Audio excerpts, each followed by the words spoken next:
तव्हांखे आगाह कयूं अहम ख़बर आहे नौशर फिरोज़ जी दहशतगर्दी टोड़ अदालत अॻुवाणी क़तल केस में ॿिनि जवाबदारनि खे टे साल टे भेरा उमिरि क़ैद जी सज़ा ॿुधाए छॾी आहे। तव्हांखे ॿुधायूं पिया जवाबदारनि जूं मिल्कियतूं बि ज़ब्त करण जो हुकुम ॾिनो वियो आहे। जवाबदारनि ज़ियाउद्दीन ऐं शफ़ीक रहमान मुबशर आरई खे अगवा करे क़तल कयो हो।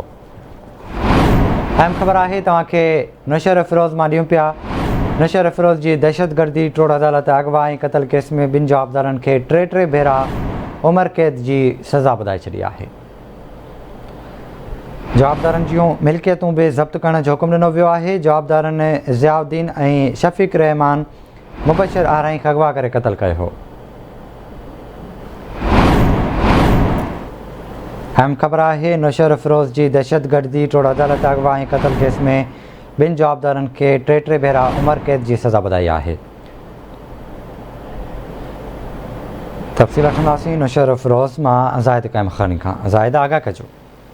जी बिल्कुल, दहशतगर्दी नौशर फिरोज़ में दहशतगर्दी जान करण वारी ख़ासि अदालत जे जज मोहम्मद वंगवार हिकिड़ो केस में हिकिड़ो फ़ैसिलो ॾिनो आहे जंहिंमें ॿिनि जवाबदारनि शफ़ीक रहमान मलकानी ऐं ज़ियाउद्दीन खे जेको आहे टे दफ़ा उमिरि क़ैद जी सज़ा ॿुधाई आहे ऐं जवाबदारनि जी मिल्कियत ज़ब्त करण जो बि हुकुम ॾिनो आहे।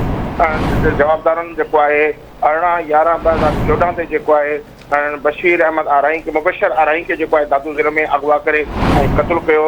इहो केस जेको आहे 18/11/2014 ते दादू जी ए सेशन थाणे ते दाख़िल कयो वियो। अॼु हिन केस जी जेका आहे फतवा आई आहे ॿिन्ही जवाबदारनि खे जेको आहे टे दफ़ा उमिरि क़ैद ऐं संदन मिल्कियत ज़ब्त करण जो हुकुम ॾिनो वियो आहे। जी ठीकु आहे ज़ाहिद, वॾी महिरबानी अव्हांजी तफ़सील खां आगाह करण लाइ।